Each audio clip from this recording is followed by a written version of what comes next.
As Africa's leading defence news portal, Defenceweb aims to give you the latest updates on African defence, the South African National Defence Force, and the defence industry. In this week's edition, on the continent, Dirgantara Indonesia hands over a CN-235 Marine Patrol aircraft to Senegal. The first Nigerian JF-17 Thunder arrives home.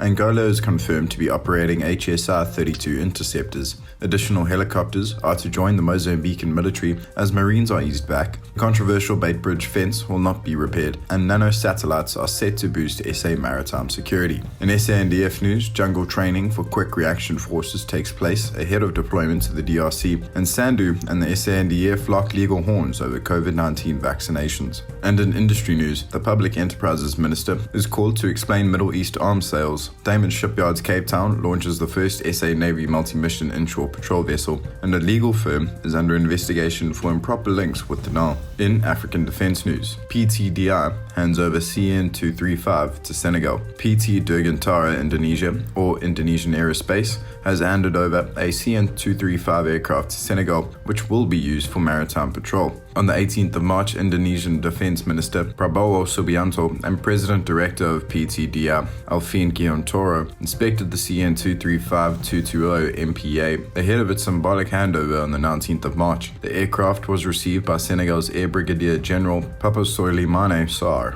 The aircraft performed its maiden flight in December last year. It is equipped with a forward-looking infrared sensible under the nose and belly-mounted radar for the maritime patrol role. In August 2017, it was reported that Senegal had ordered a single CN-235-200 for maritime patrol through AD Trade Belgium. Senegal will be receiving another CN-235. In February 2020, it emerged that the West African country was in final negotiations with Indonesia for an additional CN-235, and on the 16th of May, the Indonesian embassy in Senegal announced that the Senegalese government had agreed to purchase a CN-235 configured for maritime patrol. It was acquired through AD Trade Belgium and is expected to be delivered sometime in 2021. First Nigerian JF-17 Thunder arrives home. The Nigerian Air Force appears to have taken delivery of its first JF-17 Thunder fighter jet from Pakistan. Video emerged on social media showing a Pakistan Air Force IL-76 transport aircraft unloading a JF-17 fuselage, apparently on the 21st of March. Further videos subsequently showed the fuselage being moved into a hangar believed to be at Makurdi. Flight tracking data showed the IL-76 depart Pakistan for West Africa on the 21st of March. The Nigerian Air Force has ordered 3 JF-17s from Pakistan, and these have been manufactured.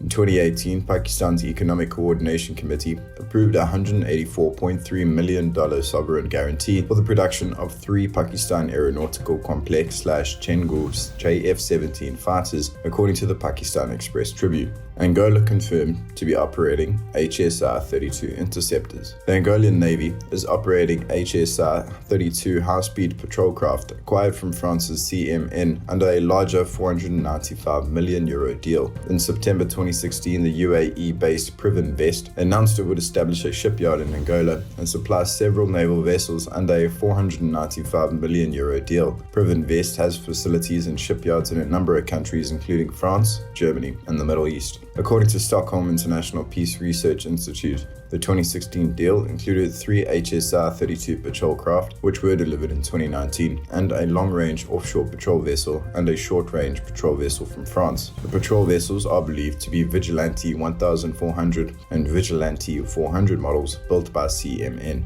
Photos recently emerged confirming the HSR-32s in Angolan service. The HSR-32 is also in service with Mozambique, which in September 2013 signed a controversial €200 million deal with CMN to build the 3 Ocean Eagle 43s, 3 HSR-32 interceptors, and 24 fishing vessels over a 2-year period. The HSR-32s were delivered to Mozambique from 2016. Additional helicopters to join the Mozambican military as mercenaries are eased back. Mozambique's military will soon start using Mi-17 and Mi-24 helicopters in the fight against insurgents in Capital Gado province, as Dyke Advisory Group private military contractors have their involvement reduced. This is according to Zitamar News, which reported the Dyke Advisory Group is to end its involvement in the conflict on the 6th of April 2021. A well-placed source told Zitamar that Dyke Advisory Group's helicopter support would come to an end on 6th of April, and from then on, air support would be provided by Mozambican military helicopters recently acquired from Paramount and flown by Mozambican pilots trained by Paramount and its partner company, Burnham Global. Dyke Advisory Group has used Gazelle, Alouette 3, and Jet Ranger helicopters in Mozambique. Zitamar sources told the news company that the Mozambican pilots would operate 4 Gazelle helicopters, while 2 Russian-made helicopters, an Mi-17 and Mi-24, would be operated by Ukrainian crews. Journalist Nuno Rogero late last year reported that Mozambique would be getting several upgraded Mi-17 and Mi-24 helicopters from Paramount, fitted with weapons, sensors, and other equipment. While Mozambique has its own Mi-24 and Mi-17 helicopters, they are all understood to be grounded/unserviceable, and the new acquisitions are refurbished second-hand models. Beit Bridge will not be repaired, Lille. Public Works and Infrastructure Minister Patricia de Lille told the National Council of Provinces the by now infamous 40-kilometer stretch of fencing adjacent to the Beit Bridge port of entry will not be repaired, as it is reportedly not fit for purpose, as well as not complying with specifications. She is reported as saying further border fence projects will involve other government departments. Why? Samantha Gray-Maria, Democratic Alliance Shadow Public Works and Infrastructure Minister, asks. Looking at departments and state agencies that are part of the Border Management Authority, the Lille's Department of Public Works and Infrastructure is not one of them. This means it will not be part of the strategy, only the implementer if the Border Management Authority is responsible for securing borders. With this in mind, I believe more clarity is needed over who does what in the border situation, she told Defenceweb.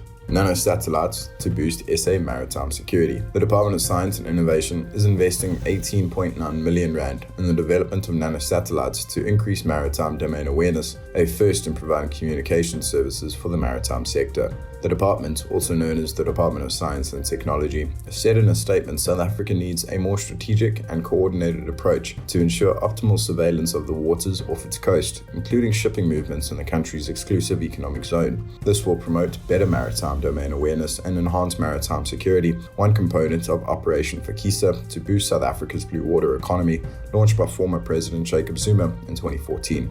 And in SANDF news, jungle training for Quick Reaction Force ahead of DRC deployment. A Quick Reaction Force, QRF, is part of South Africa's contribution to the 3-nation Force Intervention Brigade deployed in DR Congo as the offensive arm of the UN MONUSCO mission. The SA National Defence Force reports the Landward Force is tasked with providing a QRF comprising elements from the SA Army, other services and divisions of the national military. The QRF supplements elements of the battalion group that deployed to eastern DRC to operate in hostile jungle environments and infiltrate at any given time. These actions assist in protecting civilians and stabilizing and strengthening government institutions as part of the FRB's overall tasking. As with other SANDF units deployed in the Central African country, pre-deployment training is essential, and this instruction saw the latest QRF at the General de Wet's training area outside Bloemfontein and the Interbeni State Forest in Limpopo for fine-tuning combat readiness. The Bloemfontein stop saw the QRF leader group receive specialist training before moving north to meet up with the Force for Jungle training under the eagle eye of Exercise Director Colonel Sahaka Thomas Sloka. The training saw QRF soldiers hone their skills in jungle warfare orientation, patrols, offensive battle drills, operation room procedures, planning, administration, logistics, and intelligence. Sandu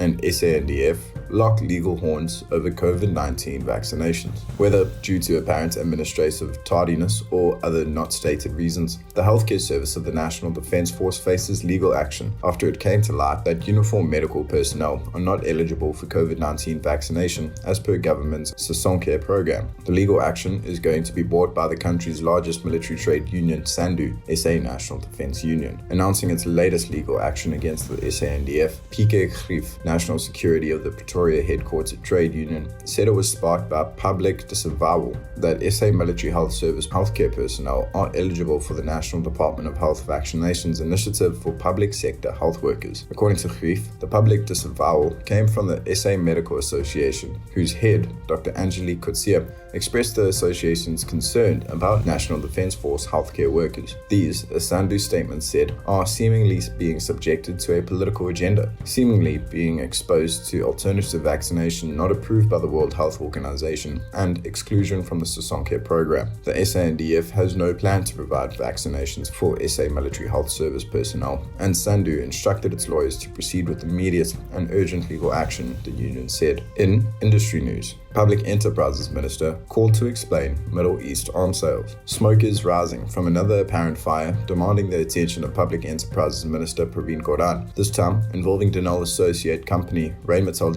Munition, or RDM. He has been asked for details of South Africa's alleged involvement in the ongoing Yemen humanitarian crisis by Democratic Alliance parliamentarian Michelle Clark in her capacity as Shadow Deputy Minister for Gordhan's department. She said South African arms companies, including RDM, profited by selling weapons to factions central in the humanitarian war in Yemen, aiding gross human rights violations in the country. A number of South African weapons have turned up in Yemen's civil war, Open Secrets has said in a new report. In its recently published document, Profiting from Misery, South Africa's Complicity in War Crimes in Yemen, Open Secrets said that several South African companies have cashed in on weapons exports to Saudi Arabia and the United Arab Emirates, which have led the campaign in Yemen. This report reveals that since the war in Yemen broke out, South African arms companies like Rheinmetall Munition have cashed in on the sale of weapons to some of the central parties to this conflict who may be guilty of gross human rights violations in Yemen, the report states. South Africa's regulators of the weapons trade are legally required to prevent the export of weapons that will contribute to human rights violations or worsen conflicts. In this case, they have completely failed to do so.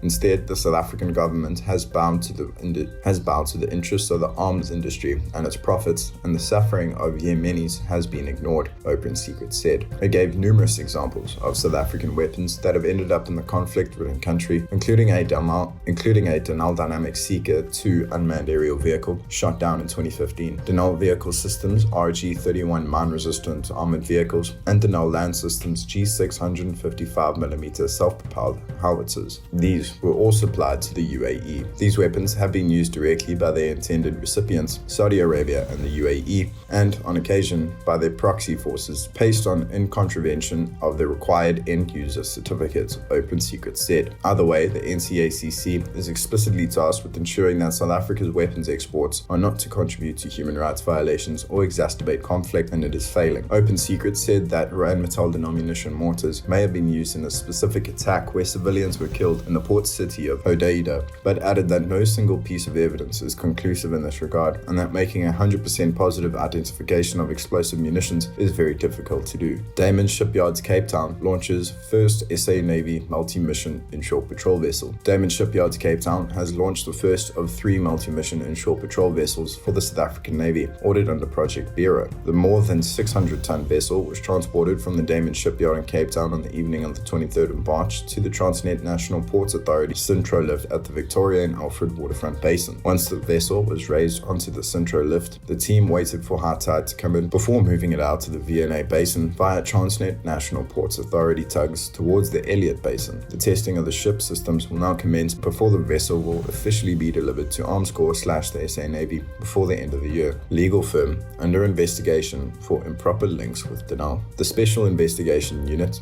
SIU, is probing legal firm Comfort attorneys over its ties to former Denel management. The SIU told Parliament's Standing Committee on Public Accounts during a briefing at the beginning of March that the former chair of the Denel board, Daniel Mancha, was nominated by the owner of Comfort attorneys, presumably Aswindini Comfort, and that they subsequently engaged in an improper relationship. SIU lead investigator Sodwa Zesibe said it is alleged that former chairperson of the Denel board had during 2016 and on a number of occasions thereafter appointed Comfort attorneys to render legal professional services to Denel without following proper procurement processes. This firm was not listed on Denel's database of service providers. In addition, this firm was also not part of the existing panel of legal experts. It is further alleged that some of the instructions were solely advancing the former chairperson's personal interests, as well as that of the Gupta family, in the legal defense of one entity, Fireblade, which owns a private passenger terminal at the O.R. Tambo International Airport in Johannesburg, the SIU said. Please like and subscribe to our YouTube channel, our daily and weekly newsletter, and our other social media platforms if you enjoy the webcast. Leave your comments below. Thank you for listening. Stay safe, and we'll see you next week.